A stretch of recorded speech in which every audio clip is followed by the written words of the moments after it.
What's going on, everybody? Welcome back to the channel. My name is Harrison, and today we're talking about the PlayStation 5 Pro rumors that have been kind of circulating around the internet today. So we'll talk about that here in a moment. But apparently, September in general is going to be a pretty big month for gaming. We've got the Tokyo Game Show. I believe it's at the end of September.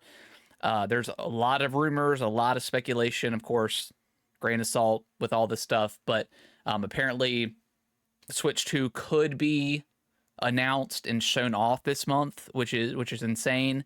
So yeah, that's pretty awesome. Either way, new consoles, new hardware is always fun to talk about, and it's always cool. But I've got to talk about this PS5 Pro stuff. So yeah, we came out today. I believe it's either last night or early this morning, but these rumors are a little bit crazy, and it doesn't put past PlayStation to be doing this. But let's talk about it. So let me pull up the Twitter here. So this is from Javesh over on Twitter. I don't know if this is the person that came up with the speculation or got this report or whatever, or if it came from somebody else, but this is his Twitter. He reposted it. So we're just gonna talk about it. So yeah, it's going to be apparently announced September 9th, with a release date of December 6th. Disc edition is $700. Digital edition is $600. Apparently, the disc drive can be removed from the physical and put onto the digital. So I'm assuming, God, please let it be that the disc drive that you have currently for your PlayStation 1 or PlayStation 5 can be removed and put onto the digital. So at least you can save $100 or whatever. Say, I don't know. At least you don't have to spend the entire amount of money to get the disc edition if you've already got a PS5. So, man, but that price point, $700 for the physical edition, disc edition, and it still only has a 1 terabyte SSD. That is kind of atrocious. And to me, whenever because the PS5 Pro rumor has been kind of speculating all year, and to me this is kind of like, and I understand, and I'm not trying to stir the console war. We don't do that here at this channel.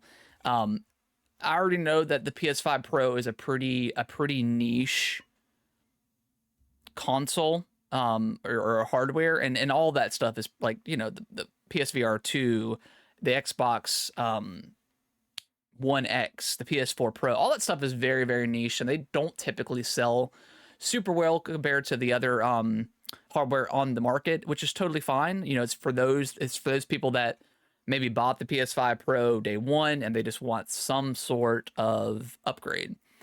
That's all fine and good. And again, people that are excited for this, I'm not trying to take that away from you, but this whole generation to me has sucked. Like, even still on the box, like they're promoting like 8K. It's like, bro, we can't even get games to run, at 60 frames per second in 4K. So now you want people to dish out additional money for a pro version that's, $200 more for the disc. And we're going to take it on face value that it can now run all these games like they should have been. And let's also not talk about how there's really not been a ton of first-party games from both, Xbox and PlayStation. Nintendo, on the other hand, is kind of, while they're obviously a lot weaker console, like the Nintendo's kind of carried the generation with their first-party stuff, but that's neither here or there. But we're talking about Xbox and PlayStation, there really hasn't been that much first-party stuff.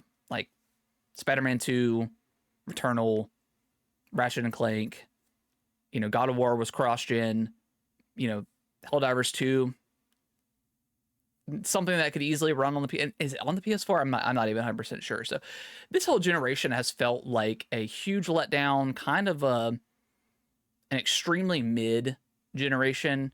So again, for PlayStation to come out with this Pro model, to me, it's like a middle finger. That's the way, and I probably shouldn't take it that way, and it's probably not that serious. I'm just trying to put it in context of how I feel, but it feels like a big middle finger to gamers, to where we already haven't had a lot to play first party wise, exclusive wise. There hasn't been a lot from the PlayStation on, in this year in general. We've had Black Myth Wukong, which was apparently maybe a secret exclusive that PlayStation paid for. We're not 100% sure of that. Obviously, Final Fantasy came out, Stellar Blade came out, so we've had a couple of good things, but I don't know. This whole generation has felt like kind of a wash to me. So yeah, that's just kind of how I feel. I just got a PS5 this year, so the Pro model I don't care about, and they're not, as far as we know, and they've said that they don't have any other big games outside of Astrobot coming this year. They're not launching with a game, and that seems kind of insane. You have this, and I guarantee their tagline, it's never been a better time to jump into PlayStation. Here's the $700 console. Just seems a little bit, I'll throw the picture back on here. Just seems a little bit crazy to me to launch something. Now, if they would have waited, for like GTA 6 to come out, like that would have made more sense. And maybe they just want to get it out on the market and then promote it whenever GTA 6 does come out, which we assume is holiday of, next year, that they could say this is the best place to play GTA 6. And I think that's good marketing, in my opinion, because that game is going to sell. It's going to sell consoles. It's going to sell, millions and millions and millions of copies. It's probably going to be the #1 biggest game release ever, like in terms of like, a 3-day period or a weekend or a 1-week period, whatever the case is. So yeah, like I said, this video isn't to like talk bad about people that are excited, because I'm sure there are some people that are very excited for the PS5 Pro. It just seems entirely unnecessary, in my opinion, at this point in time, when there's not a lot of first party exclusives and games that were promised to run well on these devices just haven't been. We've either had to have one or the other, quality mode or performance mode. We've never had both. And when there isn't an option for that stuff, games either are stuck at 30 frames per second, like a lot of games on the Xbox, or they just don't run that well. So it's a little bit of again, I've talked about it all year long. The last couple of years, this generation just feels very weak and compared to the others. So yeah, let me know what you guys think in the comments below. Are you in agreement with me, or am I just completely wrong? And PS5 Pro is the greatest thing since sliced bread. I don't know. I think it's very much not for me. I'm very satisfied with my PS5 currently. Although, stuff could change in the future. I could end up swapping it out next year. I don't know. But as of right now, taking it at face value, it just seems unnecessary. Hope you guys enjoyed this video. Happy Friday to you. If you're off on Monday for Labor Day, hope you have a nice, long weekend. Bye-bye. Thank y'all so much for watching this video. I really appreciate it. Consider subscribing to the channel. I'll let YouTube algorithm pick one of my videos below for you guys to watch.